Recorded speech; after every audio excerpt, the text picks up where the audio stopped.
subscribe.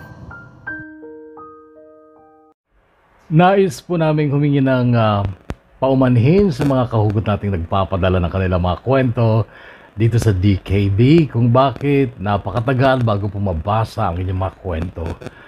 Ito po ay dahil sa marami pong kwentong dumarating sa ating inbox at syempre kailangan po siguro nating i-observe yung first come first read. Kaya naman ilang buwan talaga ang kailangang hintayin bago tuluyang mabasa ang inyong mga kwento. Gaya na lamang ng ating kwentong bibigyang daan ngayon, ito po ay pumasok sa ating inbox noon pang December 2020 at ngayon ay April 2021 na. Anyway, maraming salamat sa mga nagpapadala at thank you din sa paghihintay. Anyway, ang ating kwento ngayon ay part 2 ng isang kwentong nabasa natin noong November. Ito po ay part 2 na. At inyo pong tunghayan, kwento ng buhay at pag-ibig ng kahugot nating si Vian, part 2, hatid ng DKB. Dear Kuya Bono ng Bono's Love Tube, The Kahugot YouTube channel.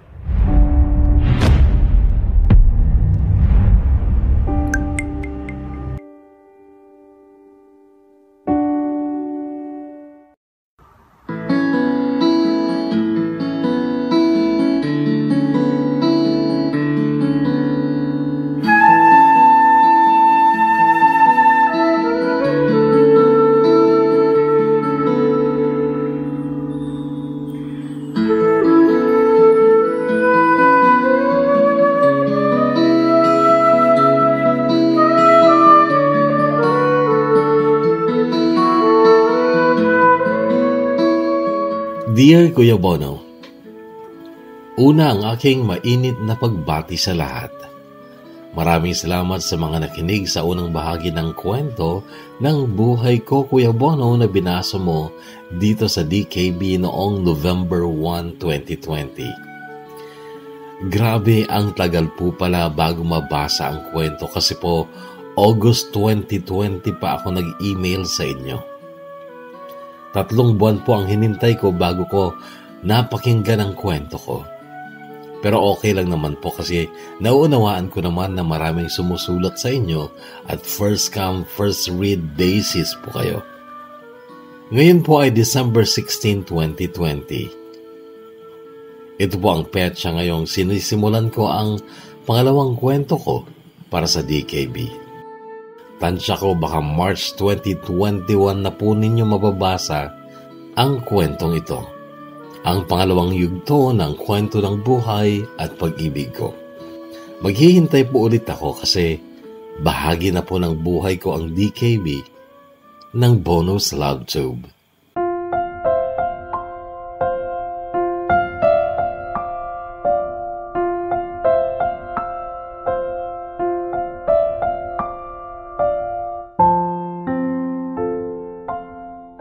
Kung maalala nyo ay ginamit ko ang utak ko sa pagpili ng lalaking pakakasalan ko.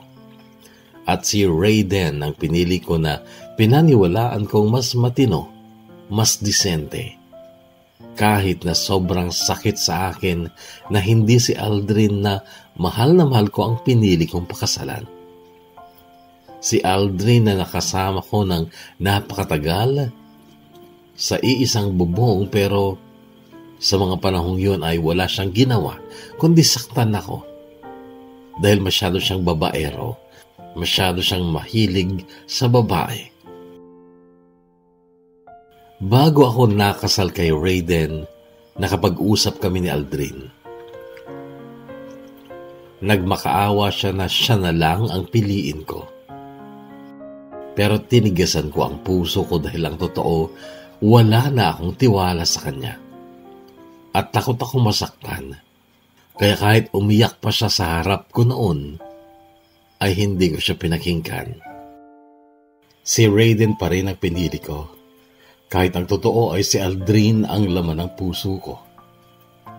Lumuha pa rin ako noong araw ng kasal namin ni Raiden noong makita ko sa di kalayo ang bahagi ng simbahan, si Aldrin. At napakalungkot ng mukha niya. June 8, 2019 noong ikasal ako kay Raiden, kasal na pinanindigan ko. At sinikap kong gampanan ang tungkulin ko kay Raiden bilang asawa niya. Ngunit dumating ang puntong natapakan nila ang karapatan ko. Nalabag ang kagustuhan ko. At noon, nagbago ang lahat.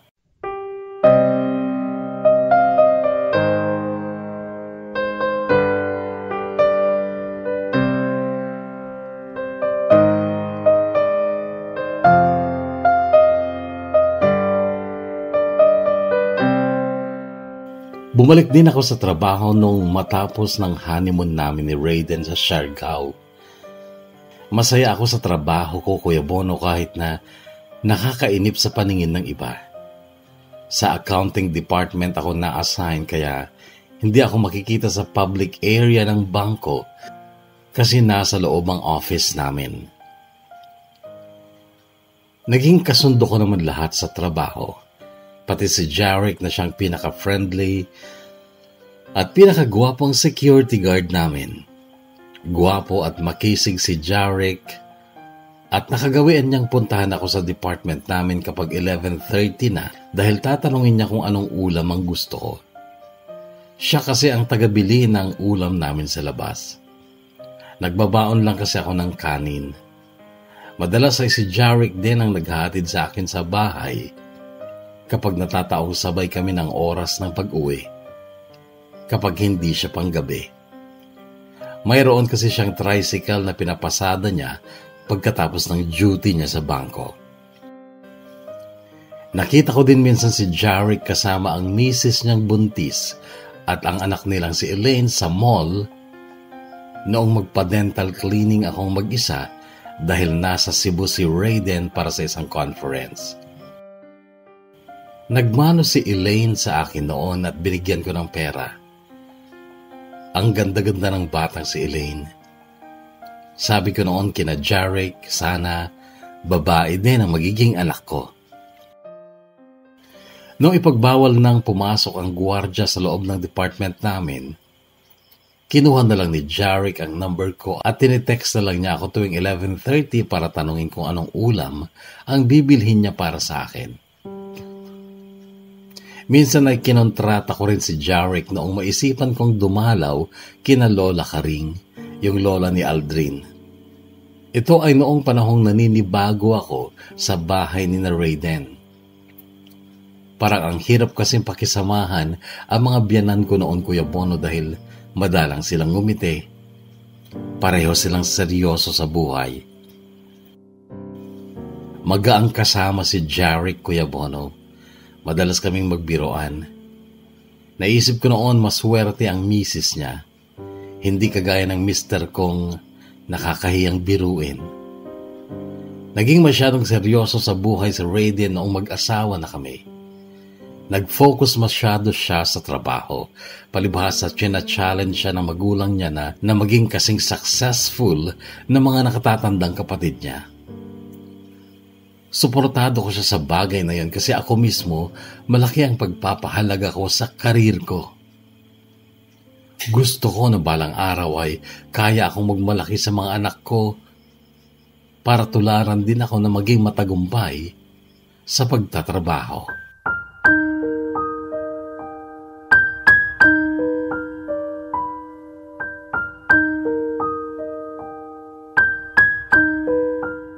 Sa bahay ni na Raiden kami tumira matapos ng kasal namin kasi siya naman daw ang tagapagmana ng bahay na yon. Kasama namin doon ang mama at papa niya at ang bunso nilang kapatid na si Riza.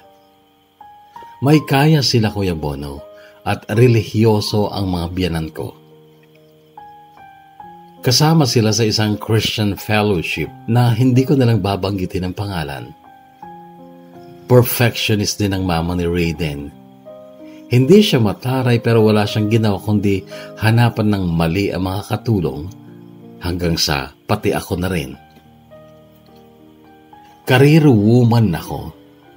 Nag-aral ako sa sarili kong pagsisikap at nagtapos with flying colors kaya naman nakakuha ko ng magandang posisyon sa bangko noong pumasa ako sa board exam.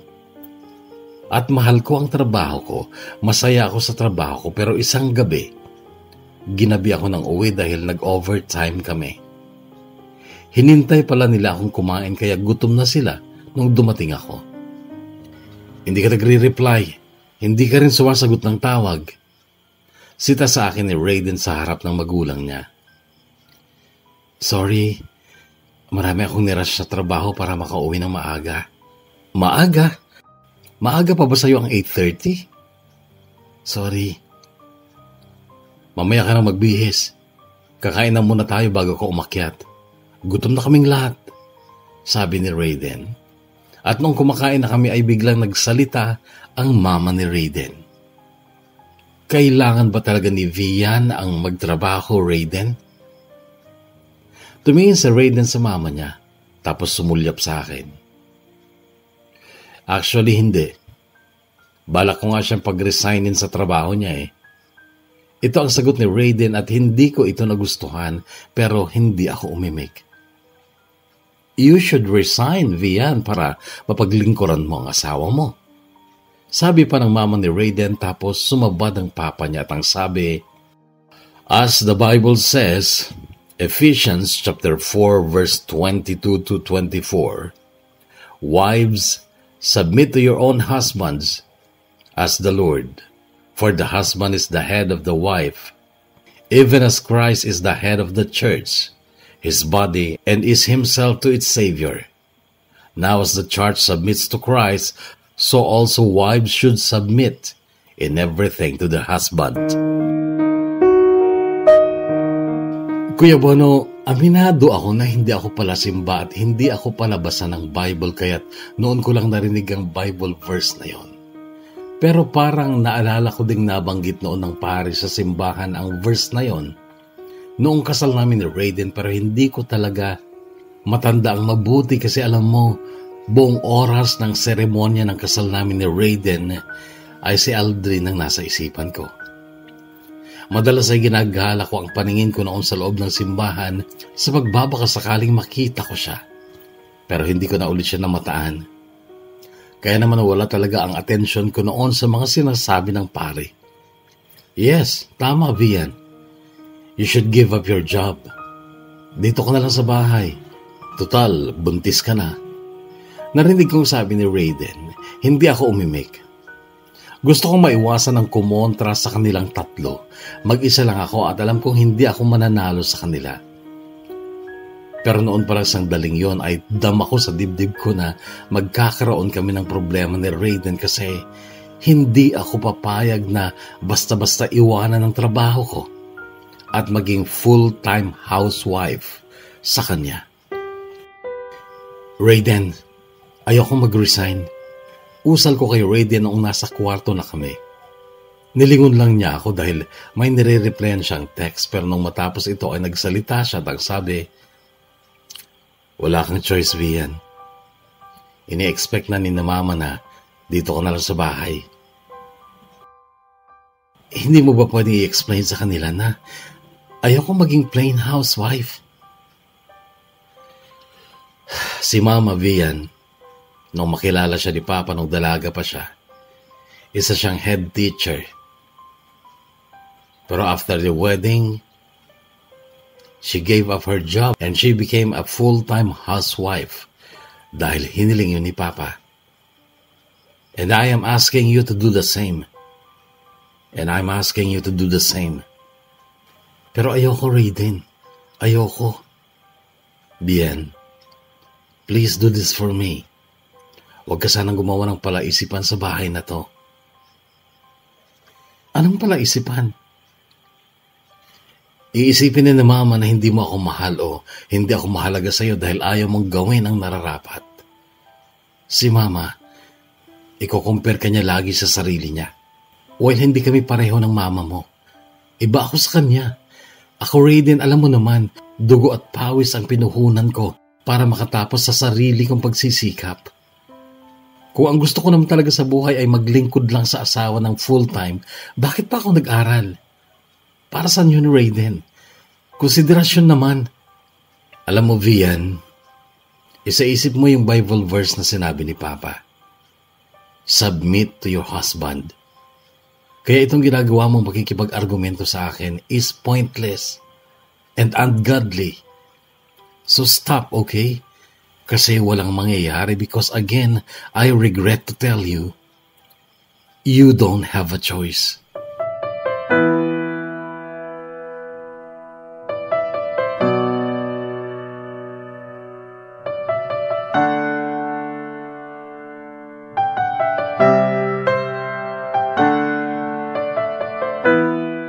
Nakikita ko kay Rayden ang ugali ng mama niya. Kalmado, malumanay pero authoritative at hindi magpapakumbaba.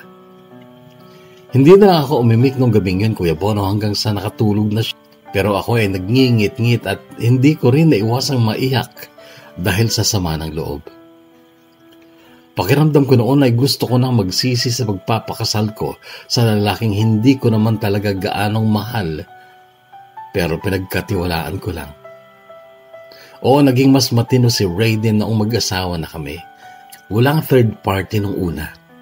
Nakafocus lang talaga siya sa trabaho niya at sa pagpapaunlad ng kanyang sarili at maybe sa aming pamilya din.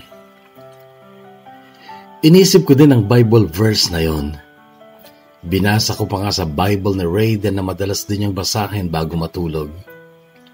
Ephesians chapter 4 verse 22 to 24. Wives, submit to your own husbands as to the Lord. For the husband is the head of the wife, even as Christ is the head of the church, his body, and is himself for its Savior. Now as the church submits to Christ, so also wives should submit in everything to their husband. In everything to their husband, inulit ko pa. Hindi ako relihiyosa, Kuya Bono, pero may takot ako sa Diyos at alam kong hindi ako makasalanan. Pero sa sinasabi ng Bible verse na yon, kasalanan kapag hindi mo sinunod ang kagustuhan ng asawa mo. Ang akala ko kasi magkatuwang ang mag-asawa. Kung nagtatrabaho din yung babae, baka naman pwedeng yung lalaki ay mag-adjust din. Hindi pala ganun. At hindi ganun ang gustong mangyari ni Rayden at magulang niya. At ayoko yun. Hindi ako papayag na iwanan ng trabaho ko lalo na't wala pa akong napapatunayan. Hindi ko pa nga naranasan ang ma-promote at isa pa, hindi ko gustong mababad sa bahay maghapon kasama ang mama ni Rayden. Wala siyang pangit na komento sa akin pero kung kasalanan ng hindi siya gustuhin, tanggap ko, nagkakasala ako. Magkaiba kasi kami ng ugali. Hindi ako perfectionist at hindi ko pagagalitan ng katulong sa simpleng pagkakamali niya. At hindi ko ikakaltas sa sweldo ng katulong ang anumang gamit na nasira niya na hindi naman niya sinasadya. Hindi ako pala simba pero may awa ko sa kapwa. Kaya kong dumukot ng pera sa bulsa ko para iabot sa namamalimos. Hindi kagaya ng mama ni Rayden na kinakalabit na siya pero parang wala siyang nakikita. Oo, nung gabing yun, Kuya Bono, ay hinusgahan ko ang biyanan kong babae. Paimbabaw siya. Maka-Diyos nga siguro pero hindi makatao. Hindi kami pareho. Magkaiba kami. At hindi ako gagaya sa kanya. Paninindigan ko yun.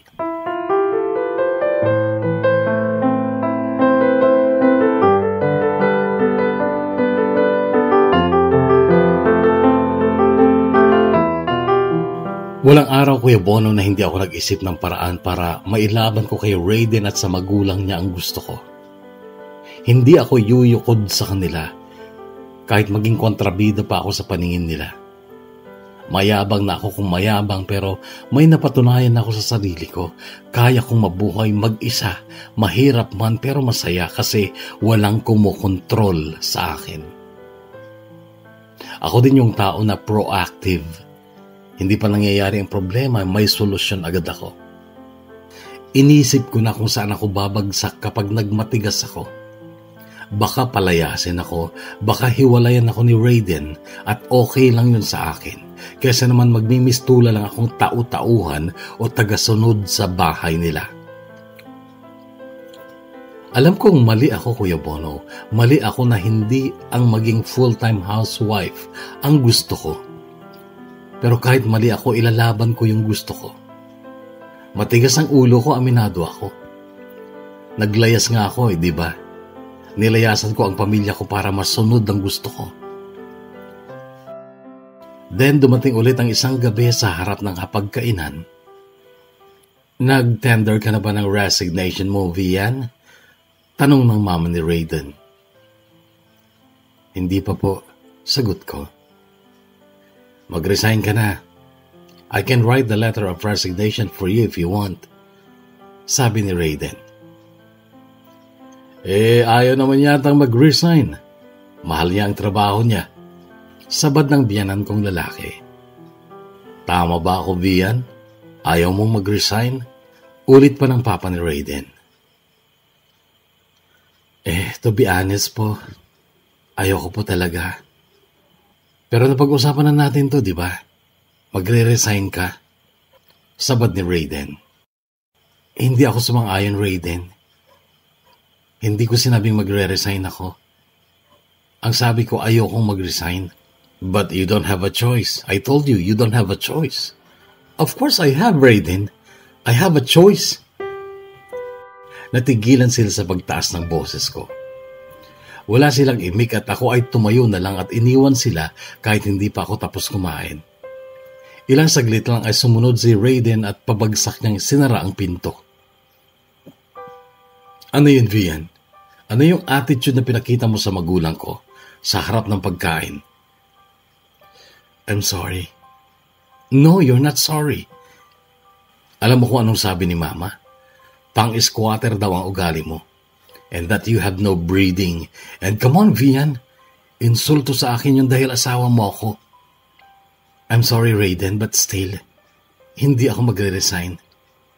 Kapag kabuwanan ko na magpa-file lang ako ng maternity leave, pero babalik din ako sa trabaho. That's not gonna happen, Vian, as long as you are here in this house. Madiing sabi ni Raiden, hindi ko siya sinagot. Okay, you want to talk about this? Sige, pag-usapan natin. Bakit ayaw mong iwanan trabaho mo samantalang makakabuti naman sa'yo? Ang nandito lang sa bahay, lalo na't buntis ka. Walang stress, walang masyadong pagod, and that is good for the baby. Hindi ako magre-resign, Raiden. Alam ko ang ginagawa ko. Iniingatan ko ang baby ko. At ayon sa doktor, hindi naman daw komplikado ang pregnancy ko, and that I can still work up to 7 months of my pregnancy. Vian, huwag matigas ang ulo mo. And don't create conflict with my parents. Dahil ako, hindi ko gawaing kontrahin ng magulang ko. Ikaw yan, Raiden. Hindi ako. Remember, nilayasan ko ang magulang ko para masunod ang gusto ko. So anong gusto mong mangyari, Vian? Lalayas ka? Iiwan mo ako? Kung kailangan, Raiden. That's not possible, Vian. Isisilang mo muna yung batang yan sa tiyan mo at iiwan mo dito. Tsaka ka palang pwedeng lumayas. Madiin ang pagkakabitaw ni Raiden ng mga salitang ito. Lumapit ako sa kanya at hinarap ko siya at ang sabi ko, Bakit, Raiden? Bakit interesado ka sa anak ko? Dahil anak ko din yan. No, Raiden. Hindi yan 100% sure. Kasi mas malaki ang possibility na si Aldrin ang ama nito at hindi ikaw.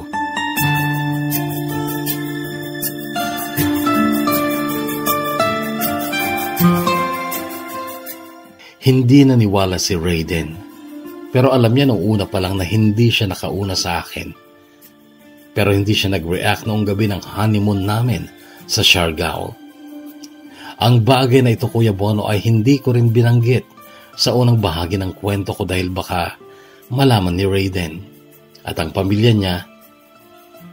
Pero ngayon ay sasabihin ko na pati ang ilan pang mga bagay na inilihim ko sa unang bahagi ng kwento ko dahil sinaalang-alang ko si Raiden. Nung gabing yun na dumating si Aldrin sa apartment ko ilang araw bago ang kasal namin ni Raiden, di ba uminom kami? Umiyak siya dahil hindi ako pumayag sa hiling niya na siya na lang ang pakasalan ko. Pero inalok ko ang katawan ko sa kanya. Yung katawan kong pinagdamot ko sa kanya sa loob ng maraming taong magkatabi kami sa kama, ngunit walang nangyayari sa amin. Ngunit nung gabing yun, naialok ko ang sarili ko sa kanya ay tumanggi siya at ang sabi niya, ibigay ko daw ang katawan ko sa lalaking mahal ko. Ang sabi ko, kaya nga binibigay ko to sa'yo. Pero hindi niya ako ginalaw man lang. Niyakap lang niya ako nung magpaalam na siya at ako ay muling naupo sa sofa at tumungga pa ng ilang shot habang lumuluha.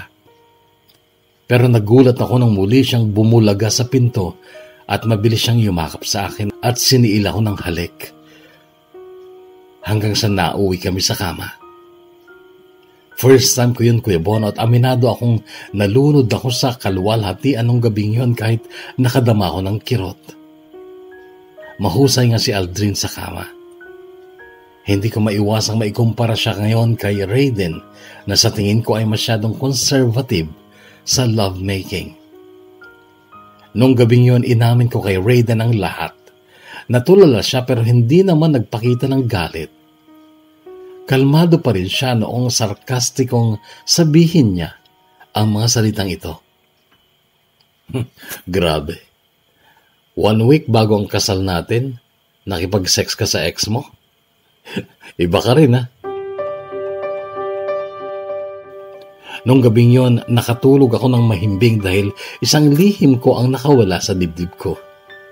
Pero yun ang alam kong dahilan kung bakit hindi nakatulog si Raiden. Naramdaman ko siyang bumaba noon, pero bumalik din ako sa pagtulog. Hindi ko masasabing masaya ako dahil nasaktan ko si Raiden, pero nakagaan ang paglaya ng lihim kong yun sa dibdib ko.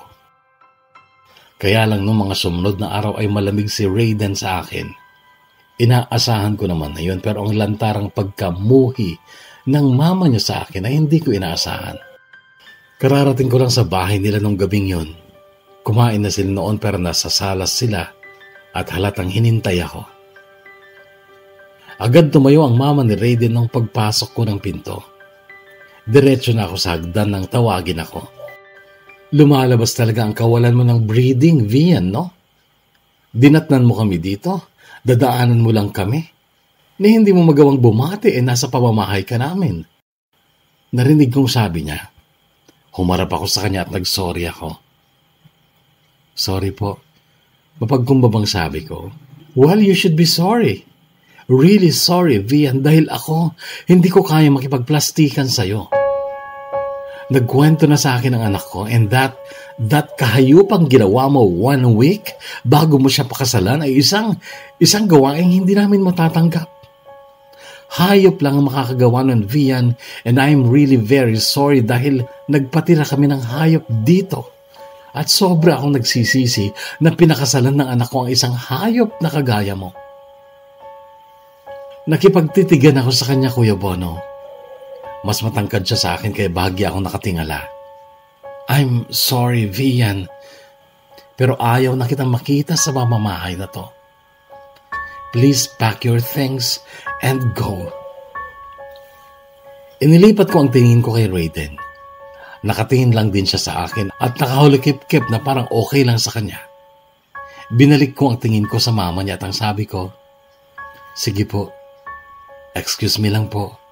Paalam po tsaka ako marahang umakyat. Inilabas ko ang 2 maleta ko at pinuno ko yun ng mga gamit ko, lahat ng mahalaga, lalo ng mga documents ko. Noong mapuno ko ang mga maleta ko, tinawagan ko si Jarek kasi siya lang ang naisip kong pwedeng abalain ng oras na yon. Sinabi kong sunduin niya ako sa bahay ng asawa ko at i-text niya ako kapag nasa harap na siya ng bahay. Nung mag-text siya, bumaba na ako at pilit kong binuhat ang 2 maleta ko pababa ng hagdan. Nakatingin silang 3 sa akin nung tumigil ako sa salas. Aalis na po ako, sabi ko. Walang sumagot agad, pero narinig ko ang biyanan kong lalaki na ang sabi, sige, Vian, mag-ingat ka. Sige po, sabi ko sabay sulyap kay Raiden na nakatingin lang noon sa akin. Then lumakad ako palabas ng pinto, hila-hila ang mga maleta ko. Huminga ako ng malalim nung makalabas na ako ng pinto pero hindi ko napigilan ng pagpatak ng luha ko na agad ko namang pinunas kasi pakiramdam ko mali ang lumuha. Paglabas ko ng gate ay mabilis akong sinalubong ni Jarek at kinuha niya sa akin ang maleta ko. Nung may pwesto niya ang mga maleta ko sa kanyang tricycle ay tinanong niya ako, "Saan tayo, ma'am?" "Jarek, kina Lola Karing."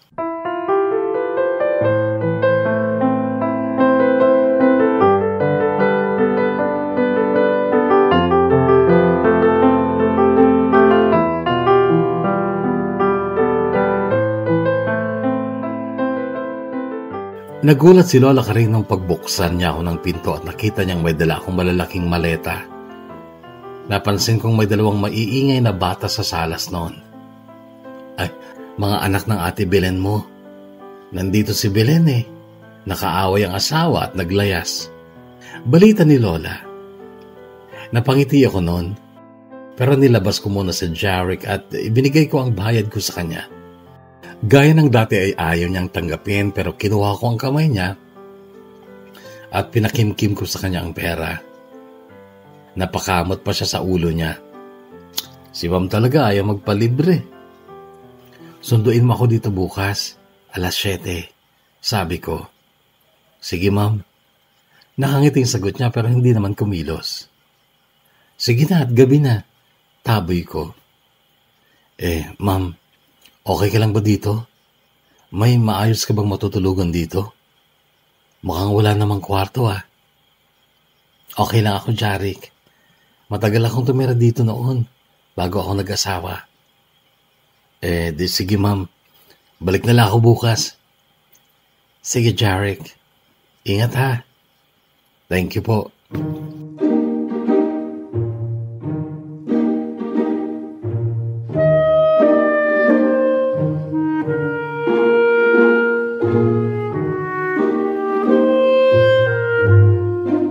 Ikinuwento ko kay Lola Karing ang nangyari.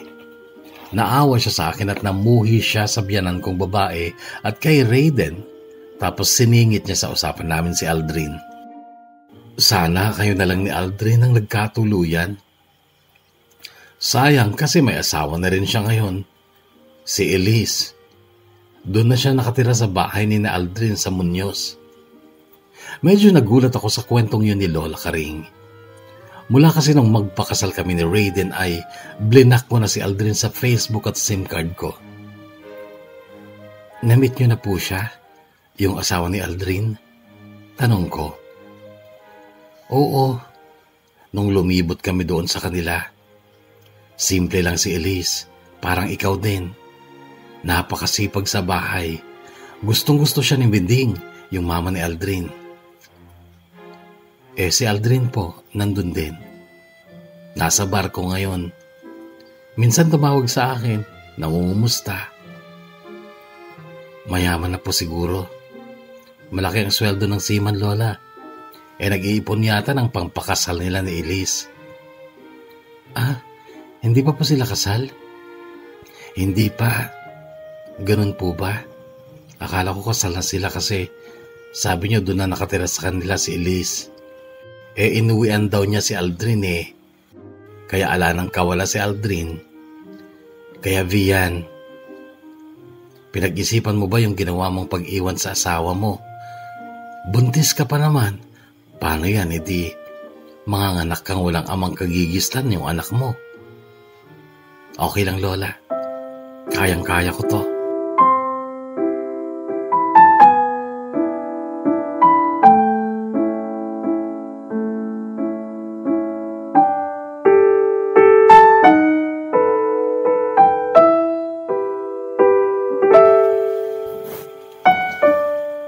Sa tulong pa rin ni Jarek ay nakahanap ako ng malilipatang studio-type apartment malapit sa kanila. Siya din ang kasama kong namili ng mga gamit para sa apartment. Mga 5 bahay lang ang layo ng bahay ng magulang niya sa apartment ko. Sa tricycle niya ako sumasakay lagi. Malapit lang kasi ang bangko sa kanila. Sa totoo lang pwedeng lakarin kaya lang para makatulong na rin sa kanya ay sa kanya na ako sumasakay lagi.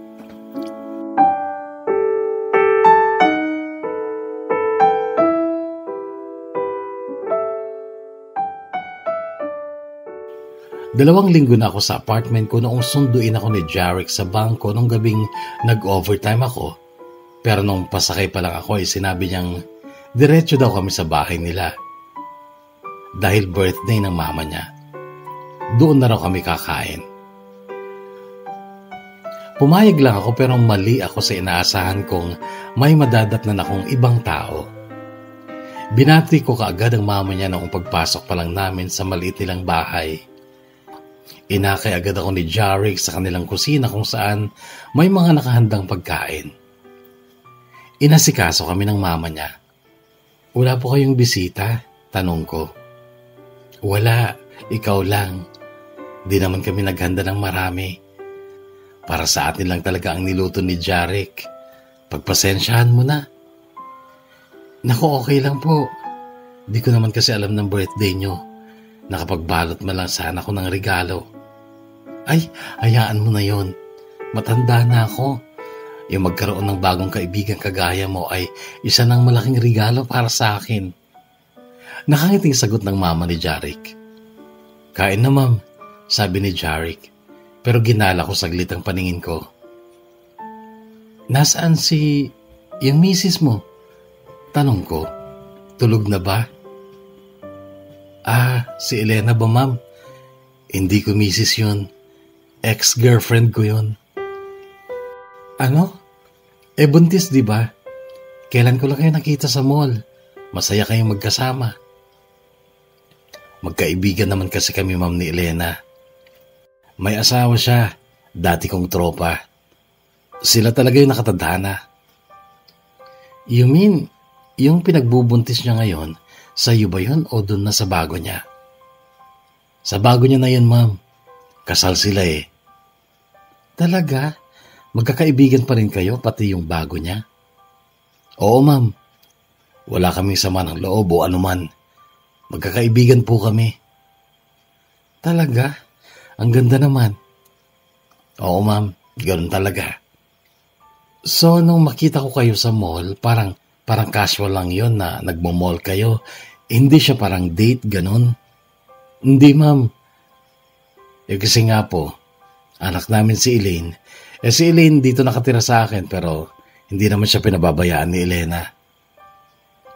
Wow, nakakabilib naman yung relationship nyo. Talagang magkaibigan lang kami ma'am.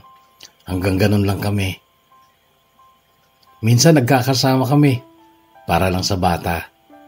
Tapos si Marco, yung tropa ko na asawa niya, malaki ang tiwala sa akin kaya hindi ko naman yung sinisira.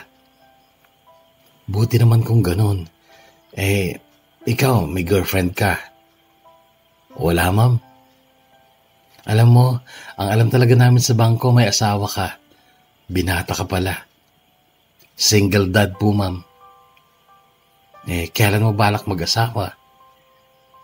Pag po dumating na yung tamang babae para sa akin, ma'am. Sagot niyang parang hinahiyang tumingin sa mukha ko. Ano bang gusto mo sa babae? Noon pa lang siya tumingin sa akin at saka ngumiti. Yung simple lang. Ayoko ng sosyal at saka tamad. At higit sa lahat, yung tanggap ako kahit ganito lang ako. Noon ay parang hinukay ng mga mata ni Jarek ang kalooban ko dahil sa malalim niyang titig sa mga mata ko. Kung hindi lang ako buntis noon, Kuya Bono, ay pwede kong isipin na may gusto sa akin si Jarek.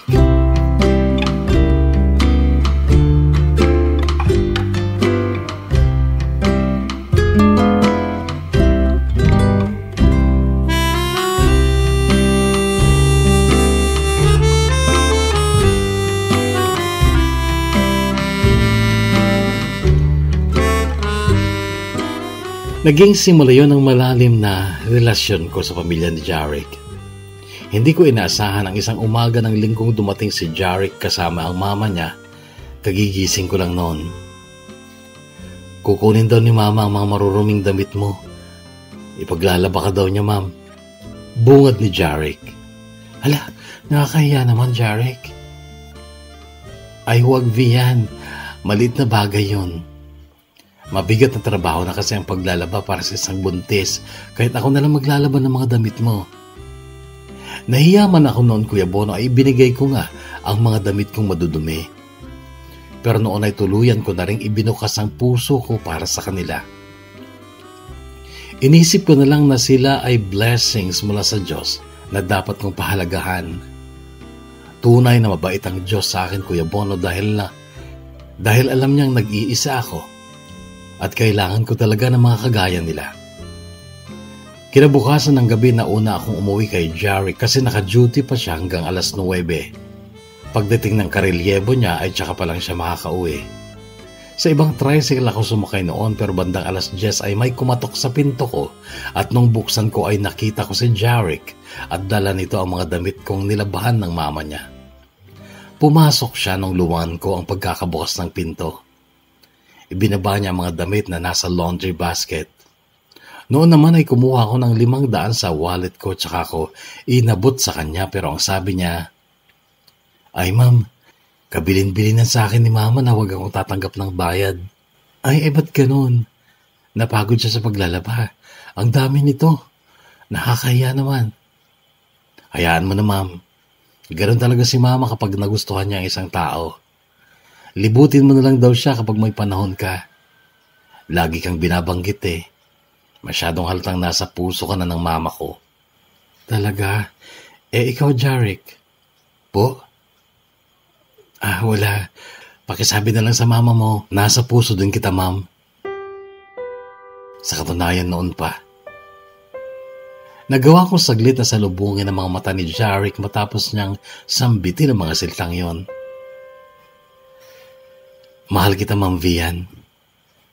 Alam kong mali dahil may asawa ka at buntis ka. Pero, sinabi ko lang yung nararamdaman ko.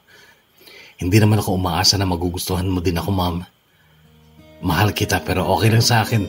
Kahit kaibigan lang turing mo sa akin. Mamahalin pa rin kita at palagi akong darating kapag kailangan mo ako. Tomorrow morning if you wake up and the sun does not appear,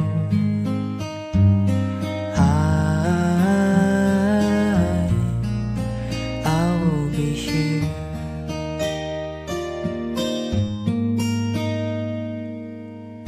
If in the dark we lose sight of love, hold my hand and have no fear.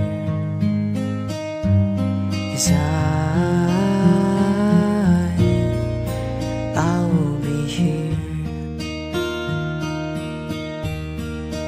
I will be here when you feel like being quiet, when you need to speak your mind.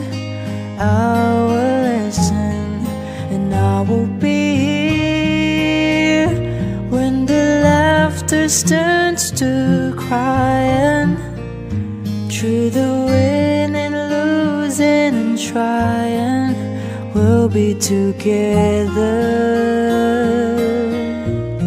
'Cause I will be here. Laman ng isipan ko si Jarek nung gabing yon na sinisikap ko ng matulog pero hindi naging maamo sa akin ang antok. Napakagwapo ng mukha ni Jarek. Mas bata siyang tingnan sa edad niyang 27. Ang mga mata niya ay parang laging nakangiti. Nakakahumaling ang ngiti niya. Lalaking-lalaki ang kulay niyang moreno. Dati nang magandang loob ko sa kanya, Kuya Bono, pero walang mali siya ang kagaanan ng loob kong yon. Ngunit nung gabing yon, parang tuluyan ng kusang nagbukas ang puso ko para sa kanya. Pero hindi ito kinonsinti ng isipan ko. Tama kasi hindi naman porke magkahiwalay kami ng bahay ng asawa ko, dalaga na ako. Kasal pa rin ako kaya't hindi pa ako pwedeng lumandi kay Jarek. Pero kay Aldrin parang pwede pa, lalo na kapag napatunayan kong siya talaga ang ama ng dinadala ko sa sinapupunan ko noon. Si Aldrin na biglang nag-chat gamit ang bagong Facebook account. Hi, kumusta? Nabalitaan ko ang nangyari sa'yo. Ganito ang nabasa kong message matapos kong i-confirm ang message request niya. Nakadama ako ng konting saya noon. Pinagmasdan ko ang profile picture niya. Naka-uniform siya at nasa barko siya sa picture na yon. Gwapo pa rin siya at hindi ko pwedeng ilihim na naroon pa rin yung dati kong paghanga sa kagwapuhan niya. Okay lang ako. Ganito ang maikli kong reply sa kanya. Ano bang nangyari? Ba't kayo naghiwalay? Tanong niya. Akala ko ba nabalitaan mo na? Hindi ba naikwento lahat sa'yo ni Lola Karing? Hindi naman siya nagkwento eh. Binalita lang niya na hiwalay ka na daw sa asawa mo. Hindi pa legal yung hiwalayan na yon. Magkahiwalay lang kami ng bahay ngayon. Bakit kanya hinayaang umalis? Bakit di kanya pinigilan? Di ba buntis ka pa? Sinabi kong hindi sigurado na sa kanya ang dinadala ko kaya siguro hinayaan niya akong umalis. Vian, malamang ba na akin yan? Tanong niya. Malamang, pero hindi rin sigurado. Malamang akin talaga yan. Alam ko, ako ang nakauna sa iyo eh. Kung ikaw nga ang ama nito, Aldrin, susustentuhan mo ba? Tanong ko at ang mabilis niyang reply ay, higit pa doon ang gagawin ko, Vian, alam mo yan. Higit pa? Bakit ano pa bang pwede mo gawin? Vian, magbalikan na lang tayo. Ha ha ha ha, ganito ang naging reply ko sa kanya. Tsaka ako sinundan ng, may babae nang naghihintay na mapakasalan mo, Aldrin. Ano yun, pinaasa mo lang? Sasaktan mo lang ulit? Di ka ba nagsasawang manakit ng babae? Kung kailangan gagawin ko, para sa'yo, para sa anak natin, kaya kong gawin lahat, Vian. Mahal na mahal kita hanggang ngayon. Kasal ako kay Raiden, Aldrin. Alam mo yan, di ba? Kung hiwalay naman na kayo eh. Hindi pa nga legal yung hiwalayan na yon. Uuwi ako matapos ng 2 o 3 buwan. Pupuntahan kita. Hindi mo lang alam. Walang araw na hindi kita naisip. Salamat kung ganun, Aldrin. Hindi ka rin naman nawala sa isipan ko pero kinailangan lang kitang i-block kasi nga may asawa na ako. At kahit ngayon nag-iisa na ako, hindi pa rin ako umaasa na maging tayo ulit. Kasi kung gaano kalabo na maging tayo noon, mas malabo ngayon kasi kasal ako at ikaw may naghihintay na sa'yo. Maging magkaibigan na lang tayo, Aldrin. Ito ang reply ko sa chat niya pero biglang nag-ring ang voice messaging ng messenger. Tumatawag si Aldrin. Tawag lang yon at hindi video call. Sinagot ko at agad ko siyang narinig. Vian, makinig ka. Sa dinami-dami ng babaeng dumaan sa buhay ko, ikaw lang ang kakaiba. Ikaw lang ang pinakamamahal ko. At noon sobra-sobra ang panghihinayang at pagsisisi ko na hindi ako ang pinakasalan mo. Pero ngayong may pagkakataong makuha ulit kita, gagawin ko lahat. Wala akong pakialam kung sino mang humarang. Ngayon ko patutunayan sa iyo, Vian, kung gaano kita kamahal. Kahit anong mangyari, kahit masira pa ang buhay ko, basta sa akin ka lang mapunta. At hindi na kita pakakawalan. Uulit-ulitin ko sa'yo ang nadarama ng aking puso. Ang damdamin ko'y para lang sa'yo. Kahit kailanman di magbabago. Ikaw ang laging hanap-hanap sa gabi't araw. Ikaw ang nais kong sa tuwina ay natatanaw. Ikaw ang buhay at pag-ibig, wala na ngang iba.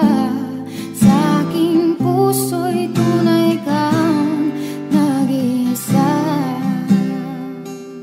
Natatawa na lang ako ng Kuya Bono kasi buntis ako pero may mga lalaki pa rin handang mahalin ako.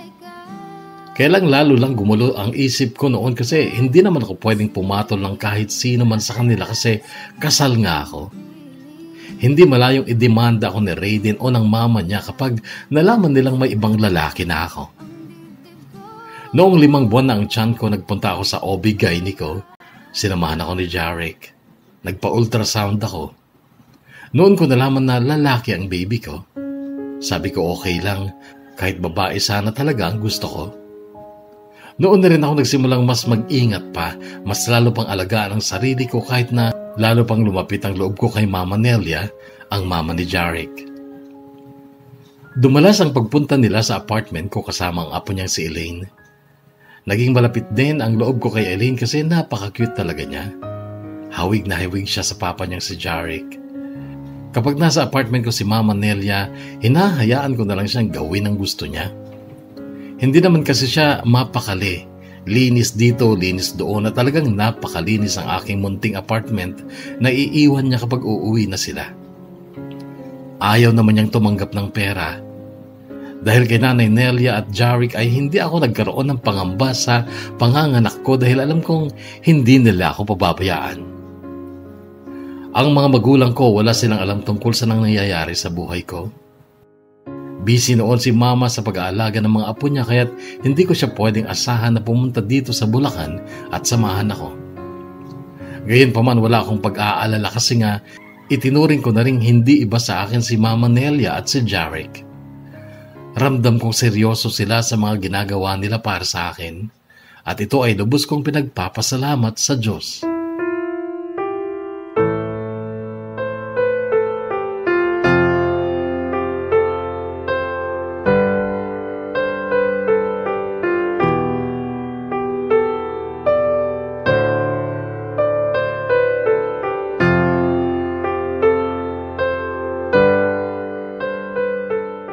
Isang gabi kasama ko si Jarek sa apartment. Katatapos lang namin kumain noon. Siya ang nagluto at humanga ako sa sarap ng luto niyang pesang dalag. First time ko makakain noon. Noon ko rin nalaman na siya pala ang nagluto ng mga kinain namin nung birthday ng mama niya. Sabi niya mahilig daw talaga siya magluto at pangarap niyang magtayo ng restaurant o karinderya. Naikwento ko tuloy sa kanya na dati ay may karinderya ako. Tinanong pa niya kung saan. Nung sinabi ko ay sinabi niyang maraming beses daw siya nakakain doon, lalo na noong hindi pa siya security guard, noong full-time tricycle driver daw siya. Masaya ang kwentuhan namin ni Jarek noong mag-ring ang cellphone ko. Natigilan ako nung makita ko kung sino ang tumatawag. Si Raiden. Bago ko sinagot ay pinindot ko ang call recording. Then sinagot ko siya at ang sabi niya, "Pwede ka bang pumunta dito sa bahay?" "Bakit?" May pag-uusapan lang tayo." "Tungkol saan?" "Tungkol sa atin." Napaisip ako ng Kuya Bono at agad kong naramdaman na parang nagpapakumbaba na sila. Siguro naisip na nila na mali sila at dapat din nilang igalang ang gusto ko at yung ayaw ko. Nagpunta nga ako sa bahay ni Raiden. Kasama ko si Jarek pero naiwan siya sa labas, sa tricycle niya. Nakipag-usap nga ako sa kanila habang nakabukas ang voice recording ng cellphone ko. Kaya lahat ng usapang yon ay nakarecord. At nung matapos ang usapan ay umalis din ako nang nakangiti. Madiplomasya ang usapang yon, mahinahon. Hiniling nila na tuluyan na kaming magkanya-kanya ng buhay ni Raiden dahil may ibang babae na siyang gustong ibahay. Siya na lang din daw ang magpa-file ng annulment sa kasal namin. At kapag daw napatunayan na sa kanya ang isisilang kong bata, ay susustentuhan niya ito. Basta daw manahimik na lang ako. Dahil magsasama na raw sila ng girlfriend niyang si Stephanie. Okay, sabi ko. At nagpasalamat ako sa kanila. Humingi din ako ng paumanhin sa kung anumang maling nagawa ko o naipakita ko sa kanila. Sincere ako sa mga sinabi ko sa kanila kaya't maluwag na maluwag ang dibdib kong umalis sa bahay nila. Malaya na ako. Malaya na akong magmahal ulit.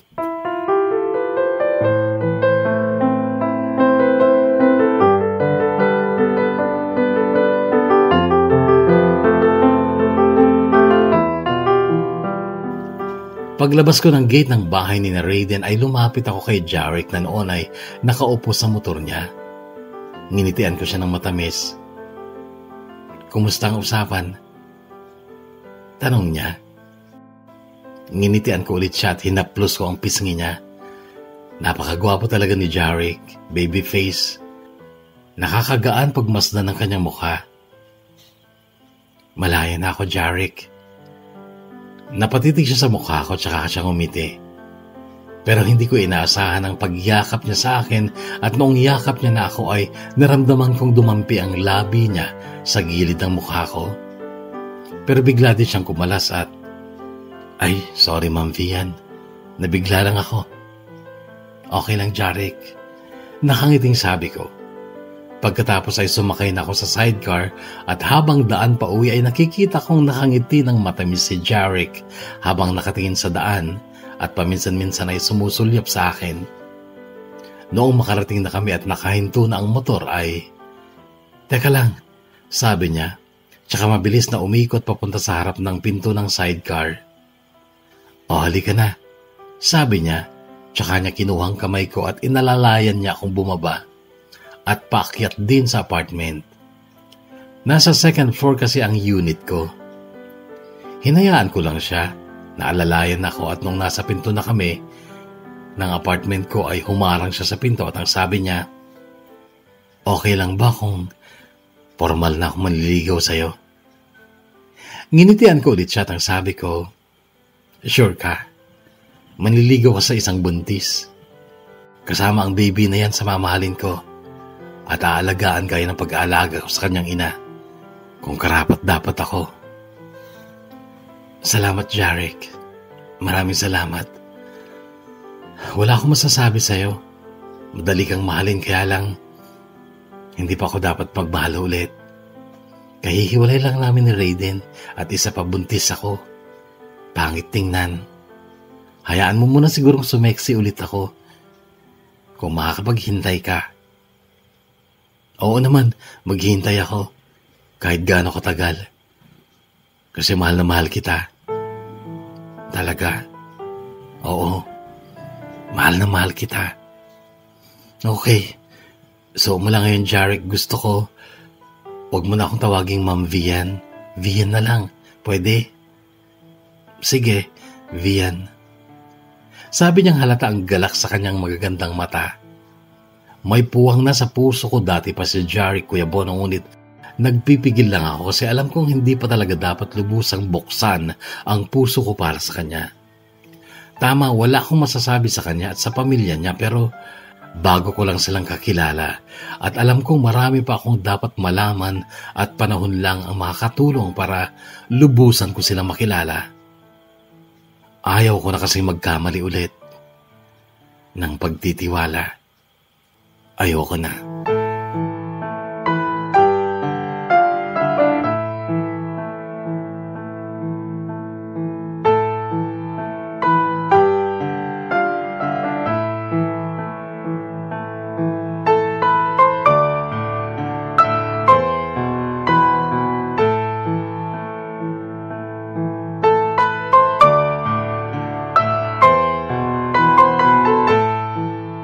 Dumaan pa ang maraming araw, Kuya Bono, at lalong naging maganda ang samahan namin ni Jarek bilang magkaibigan. Lalo pa din ako naging close sa pamilya niya, lalo na kay Mama Nelia. Si Aldrin paminsan-minsan ay nakakapag-chat naman, nangungumusta, nangungulit.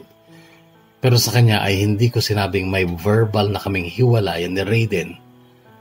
Ayoko kasing paasahin siya at ayaw ko siyang bigyan ng rason para hiwalayan si Elise. Dapat ay magpa-file na ako ng maternity leave noong 7 months na ang tiyan ko. Kaso nang hinayang ako kaya't nag-file lang ako ng leave noong 8 months na ang tiyan ko. May 2 araw pa ako sa trabaho bago mag-take effect ang maternity leave ko. Noong hapon na yon ay hindi ako nag-overtime at sa ibang tricycle ako sumakay dahil naka-duty pa si Jarek. Kaya mag-isa akong umuwi. Pero ilang minuto pa lang ako sa apartment ko noong may kumatok sa pinto. At noong buksan ko ay sobra ang gulat ko. "Aldrin?"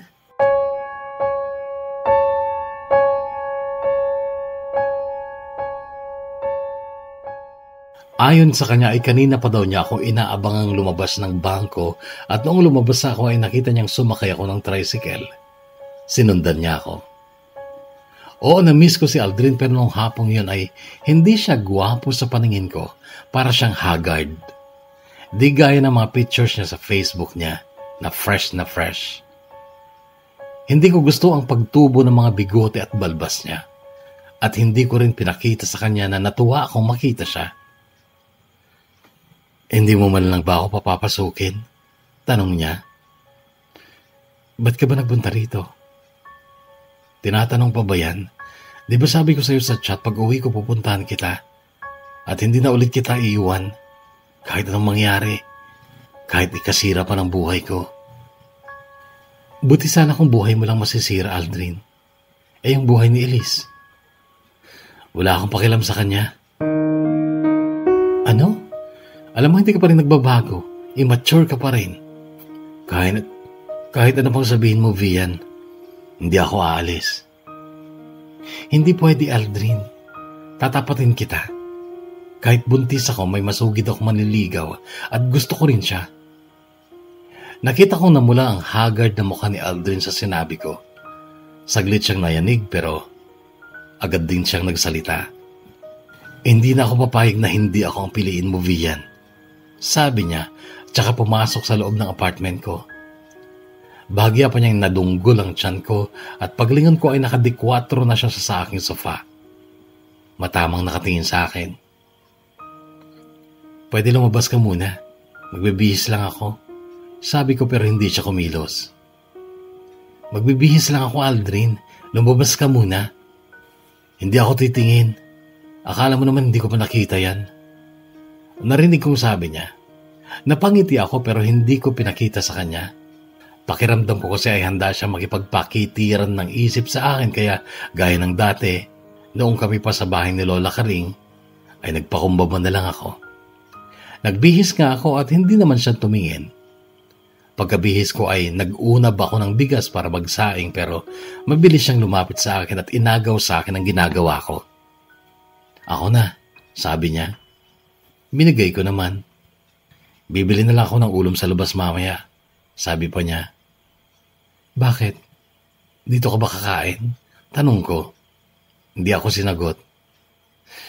Kailangan mong umalis, Aldrin, dahil madadatnan ka dito ni Jarek. Mamaya pupunta siya dito. Sino? Maliligaw mo? Oo. E di mabuti kung darating siya para magkaharap kami. At nang maprank ako siya na wala siyang aasahan sa'yo. Ano? Hindi mo pwedeng gawin yan, Aldrin. Isa pa, hindi lang siya ang pinakikisamahan ko. Buong pamilya niya kasi close ko sila. Mababait sila sa akin at ano na lang sasabihin nilang kapag nalaman nilang nagpatira ako ng lalaki dito. Wala silang masasabi kung sasabihin mo ang totoo sa kanila na ang lalaking pinatira mo dito ay ama ng magiging anak mo. Hindi pa naman sure yun eh. Sa'yo hindi. Ako sure na. Anak ko yan. Kaya huwag mo na akong pigilan sa magagawin ko dito, Vian. Dahil hindi ako magpapapigil sa'yo. Ikaw ang nais ko sa tuwina ay nagtatanaw. Ikaw ang buhay at pag-ibig, wala na ngang iba. Sa aking puso'y tunay kang nag-iisa. Umalis si Aldrin. Ang sabi niya ay bibili lang daw siya ng ulam. Noon ay iti-text ko na sana si Jarek pero bigla na lang siyang bumulaga sa pintuan. Matamis ang kanyang ngiti pero agad ding napalis ang ngiti niya nung mapansin siguro niyang hindi ako okay. Okay ka lang ba? May masakit ba sa'yo? Alalang tanong niya na dinama pa ang noo ko. Jarek, nandito si Aldrin. Sabi ko, natigilan siya. Naikwento ko na rin sa kanya si Aldrin noong gabing galing ako sa bahay ni na Raiden. Kasi gusto kong maunawaan niya ang mga nangyayari sa buhay ko. At nadawit siyempre si Aldrin sa kwento ko. At nasabi ko ding malamang ay si Aldrin ang ama ng dinadala ko. Palaban siya, Jarek. Matigas ang ulo niya at ayoko magkaharap kayo dahil baka kung ano pang mangyari. Ang sabi kasi niya, Kahit ikasira daw ng buhay niya, hindi siya aalis. Sige, para sa'yo. Hindi ko siya haharapin pero gusto kong malaman mo, Vian, na kahit ano, kaya ko rin gawin. Kahit ikamatay ko din. Pero para sa'yo, mag-a-adjust ako. Buntis ka kasi at hindi tama sa'yo ang ma-stress. Aalis na lang ako. Kasi hindi malayo mag-iringan kami pag nagkataon. Salamat, Jaric. Ang lawak ng pag-unawa mo. Para sa'yo, Vian, mag-a-adjust ako. Pero tandaan mo, mahal na mahal kita. I will be here when you feel like being quiet, when you need to speak your mind. I will listen, and I will be here when the laughter turns to crying, through the winning, losing, and trying. We'll be together, 'cause I will be here. Sa sofa natulog si Aldrin nung gabing yon. Hindi ko siya napilit na umuwi na lang kina Lola Karing. Kahit anong kulit ko sa kanya, hindi niya ako pinakinggan. Kinaumagahan ay nagising ako. Nakaluto na siya. Sabi niya ihatid niya ako sa bangko pero ang sabi ko, hindi ako pwedeng umangkas sa motor niya kasi single yun. Kaya si Jaric pa rin ang sumundo sa akin. Nung umagang yun ay nagkita sila pero hindi nag-usap. Nagkatitigan lang sila. Kasi hinatid ako ni Aldrin sa baba. Pero sa mga text ni Aldrin nung nasa bangko na ako ay halatang nagsiselos siya. Ang dami niyang tanong.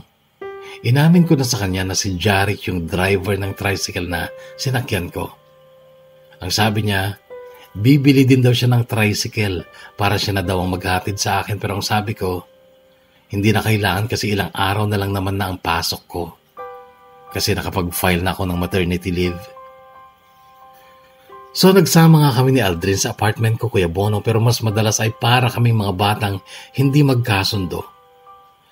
Kaya lang paminsan-minsan ay napapatawa din niya ako at tatawa lang ako kung talagang hindi ko na kayang pigilin. Gusto ko kasi talaga siyang umalis sana, Kuya Bono. Kaya minsan ay niloko ko pa siya at ang sabi ko, Aldrin, alam mo bang pwede akong makulong sa ginagawa mo? Anong ginagawa ko? Wala naman akong ginagawa. Yung pagtira mo dito, paano kung malaman ni Raiden at idemanda niya ako? Kasuhan ako ng adultery. Nilingon lang niya ako pero hindi siya nagsalita. Tuloy lang sa pagdut-dut sa cellphone niya. Gusto mo ako makulong, Aldrin? Gusto mo sa kulungan ako manganak? Sabi ko pa pero hindi pa rin kumibo. Parang wala lang sa kanya mga sinabi ko. Grabe ka naman, Aldrin. Seryosong usapin to. Hindi mo kilala kung gaano ka walang puso yung mama ni Raiden. Pwede nila akong ipakulong. Vian, di ba sabi ko sa'yo, kahit ano pang sabihin mo, hindi ako aalis. Kahit makulong ako, o baka pati ikaw makukulong din. Noon, Kuya Bono, ay hinarap niya ako. Ngumiti pa siya tsaka pinindot ang tuktok ng ilong ko. Oy, para malaman mo, bago pa ako nagpakita sa'yo, nakausap ko na si Raiden. Kaya alam ko na may usapan na kayo, na kanya-kanya na kayo. Akala mo mautakan mo ako, no?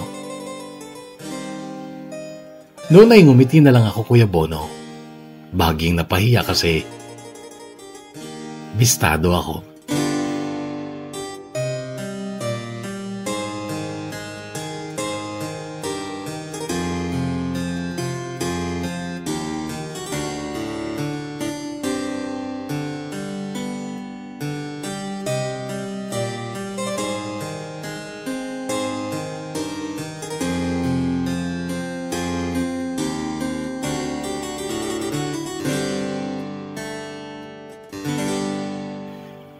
Bago humilab ang tiyan ko noong April 5 ay may tumawag sa akin.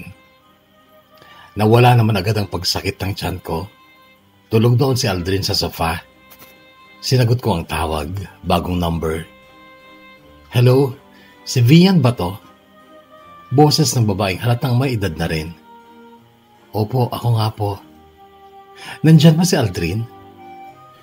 Sino po kayo? Ako ang mama niya. Andyan nga ba siya? Opo, nandito po. Tulog. Vian, alam mo bang may asawa na siya at buntis na rin? Bahagi akong nagulat sa sinabing yun ng mama ni Aldrin. Sana mag-isip-isip ka naman, Vian. Balita ko kahihiwalay mo lang sa asawa mo. Pwede bang hayaan mo na si Aldrin? Pauwiin mo na siya at hayaan mo na sila ni Elise? Sige po. Sagot ko sabay sipa sa mukha ni Aldrin. Mahina lang naman, pero aminado akong galit ako. Inabot ko sa kanya ang cellphone. Mama mo, kausapin mo, sabi ko. Inabot naman niya ang cellphone. Nakita kong nakinig siya sa sinabi ng mama niya pero hindi ko gaanong dinig. Pero yung sagot niya sa sinabi ng mama niya ay dinig na dinig ko. Pwede ba huwag niyo akong pakialaman, ma? Pauwiin mo na si Elise sa kanila. Wala siyang maasahan sa akin. Noon ay nagtaas ang boses ng mama niya kaya't nadinig ko ang sinabi nito. Aldrin, mag-isip ka ng tama. Umuwi ka na dito at pakasalan mo si Elise.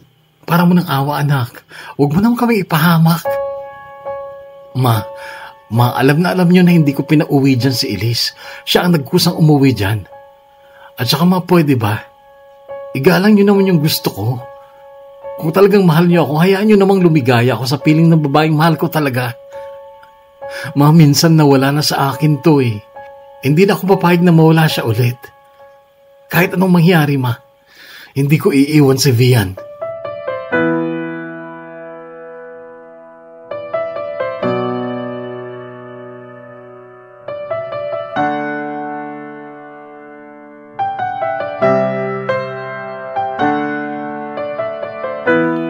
Noon, Kuya Bono, ay lubusan nang bumalik ang dati kong pagmamahal kay Aldrin nung makita kong umiyak siya sa pagkikiusap sa mama niya. Kaya lang kinagabihan noon ay may taong dumating, si Raiden, at halatang nakainom. Nadat na niya si Aldrin. At nagulat ako sa mga sinabi ni Raiden. Umuwi ka na sa bahay, Vian. Lahat ng pinag-usapan natin wala na yon. Kasal ka pa rin sa akin kaya dapat sumama ka. Agad sumabad si Aldrin. Pero nag-usap na tayo, di ba? At saka, may iba ka na rin. Wala na. Nagbago ng isip ko. Halika na, Vian. Hila niya sa akin nang biglang humilab ulit ang tiyan ko. Napakabilis ni Aldrin na binuhat ako pero tinulak siya ni Raiden at si Raiden ang bumuhat sa akin. Muntik pa akong mabitawan pero maayos naman niya akong naisakay sa kotse niya at nadala sa ospital.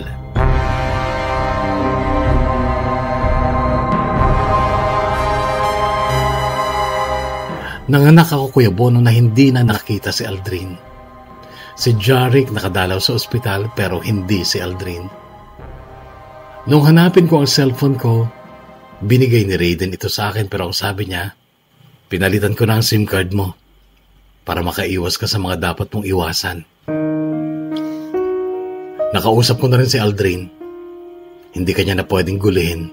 Kaya please, umiwas ka na rin sa kanya.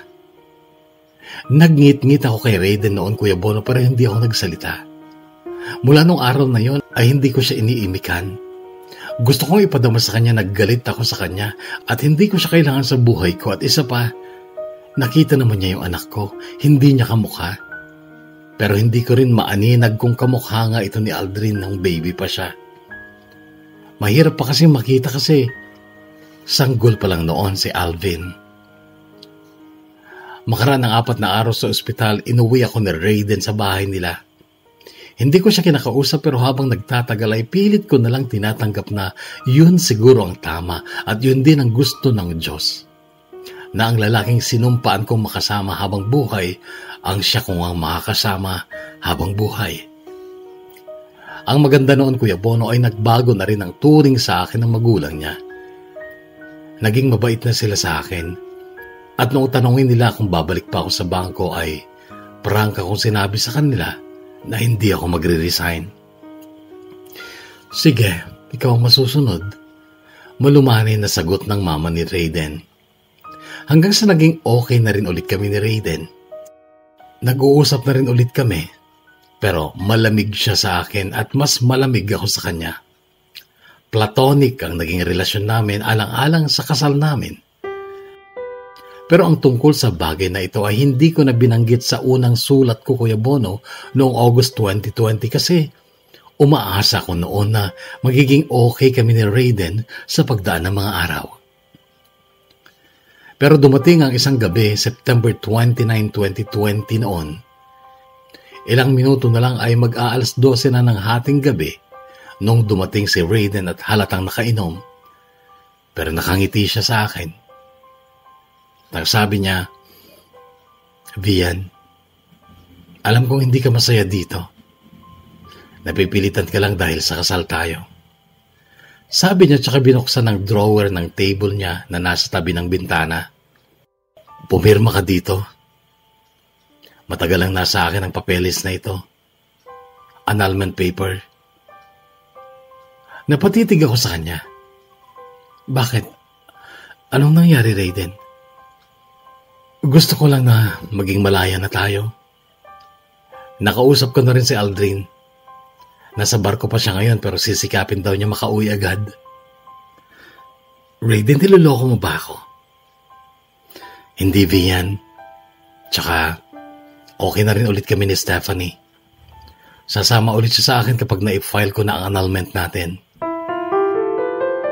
Noon, Kuya Bono, ay mabilis kong kinuha ang papeles sa kanya. Binasa ko lang saglit tsaka ako pumirma. Nung tingnan ko si Raiden ay bahagya siya nakangiti. Pasensya ka na, Vian. Pangako, hindi na kita guguluhin.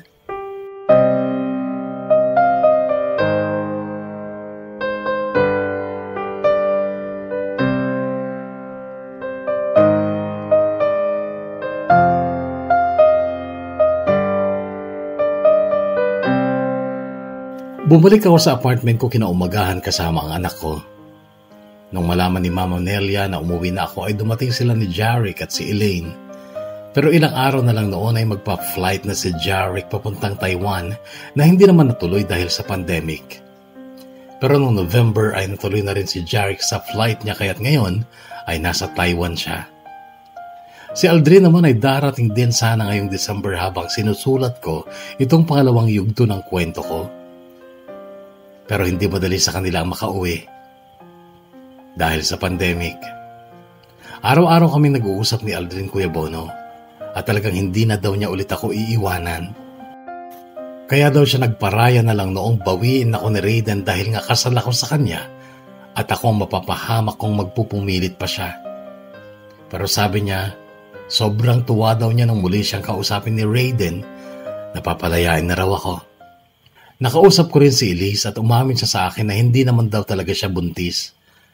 At maluwag na rin sa dibdib niyang tinanggap na hindi para sa kanya si Aldrin. Hindi ako nag-resign, Kuya Bono, pero hindi muna ako bumalik sa trabaho dahil takot din ako sa COVID. May anak kasi ako na mahal ko kaya't kailangan ko mag-ingat. Nagpapadala naman ng pera si Aldrin buwan-buwan at talagang mapilit siya. Anak daw talaga niya ang anak ko. Ganon daw ang mukha niya nung baby siya. Eh di sige, sabi ko na lang. Sa ngayon ay masaya ako, Kuya Bono, pero mas masaya pa sana kung nandito si Aldrin. Si Jarek naman madalas ko rin makachat at magkaibigan pa rin kami. Mayroon na daw siyang ka-MU sa Taiwan. Si Mama Nelia ay madalas pa rin magpunta dito at pinaglalaba ako pero hindi na ako pumapayag na hindi magbayad kasi sabi ko, magpapalaba din lang talaga ako sa iba, edi sa kanya na lang. Maginhawa na din ang buhay nila ngayon dahil sa padala ni Jarek pero masaya daw siyang tumulong sa akin. Lubos din nilang kinagigiliwan ang anak ko at talagang pamilya ang turing nila sa amin. Kahit na naging magkaibigan na lang kami ng anak nilang si Jarek. Si Raiden ay malapit na rin maging ama dahil buntis na si Stephanie. Hindi kami close pero nakakabalita naman ako tungkol sa kanila kahit papano dahil depositor namin si Raiden sa bangko. Hanggang dito na lang muna, Kuya Bono. Update na lang kita kapag nakauwi na si Aldrin. Maraming salamat ulit sa pagbabasa ng pangalawang yugto ng kwento ng buhay ko. Hangad kong sana ay lalo pang lumawig ang programa mong ito sa YouTube. God bless Kuya Bono at lahat ng kahugot. Lubos na gumagalang at magpapasalamat. Vian. Uulit-ulitin ko sa'yo ang nadarama ng aking puso. Ang damdamin ko'y para lang sa'yo, kahit kailanman di magbabago. Ikaw ang laging hanap-hanap sa gabit-araw. Ikaw ang nais kong sa tuwina ay natatanaw. Ikaw ang buhay at pag-ibig, wala nang ang iba. Sa aking puso'y tunay kang nag-iisa. At narito mga kahugot ang pinaka-latest update tungkol sa kwento ng kahugot nating si Vian. March 2021, Kuya Bono, ay dumating na rin si Aldrin sa wakas. At eto, nagsasama na kami sa bahay na hinuhulugan namin dito sa Bulacan. Pumapasok na po ulit ako sa work at kasama naman namin dito si Mama Miding, ang mama ni Aldrin na ngayon ay kasundo ko na rin. Mabait naman siya at makwento, masayahin at magaling sa pag-aalaga ng baby, kaya wala akong worry sa aming anak na si Alvin. Hindi pa muling nakakasampa si Aldrin, Kuya Bono, sa barko, kaya't kumpleto po kami. At si Mama Miding ang nag-confirm na si Aldrin nga ang ama ni Alvin. Walang kaduda-duda kapa, kasi ganong-ganon daw si Aldrin noon. So till here, Kuya Bono, and again, thank you very much. Yours truly, Vian.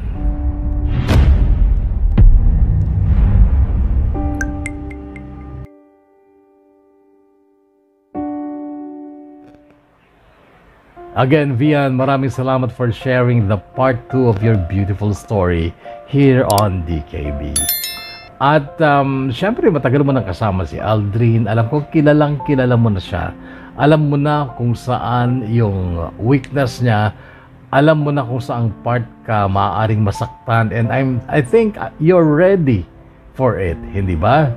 Total, matatag ka, matapang. And you say, may napatunayan ka na, kaya mong mabuhay mag-isa. And I know na alam ni Aldrin yan. Ano? Sa tingin ko, sawa naman na rin siguro si Aldrin, ano? Sa napakaraming babaeng dumaan sa buhay niya. And I think kaya lang siguro dumami ay talagang naghanap siya ng babaeng karapat dapat para sa kanya. Yung babaeng sapat talaga para sa kanya. And I think ikaw yun. And sana ay tumigil na rin siya, no, sa pagiging chick boy. Sana. Pero kung sakaling hindi man, I'm sure alam mo na ang gagawin mo. Ikaw pa ba, hindi ba? So thank you again, Vian, for sharing your story. At sana kung meron mang update tungkol sa kwento mo, kung ano mang mangyari ulit sa buhay mo, nandito lang ulit ang DKB na nag-aantabay, ano, para sa mga bagong ganap sa iyong buhay. At sa inyo ding lahat, mga kahugot, na muling naglaan ng panahon para sa DKB, maraming salamat. Muli tayo magkakarinigan para sa bagong kwentong hatid ng DKB. Dear Kuya Bono ng Bono's Love to the Kahugot YouTube channel. Stay healthy, Kahugot, stay safe, and God bless us all.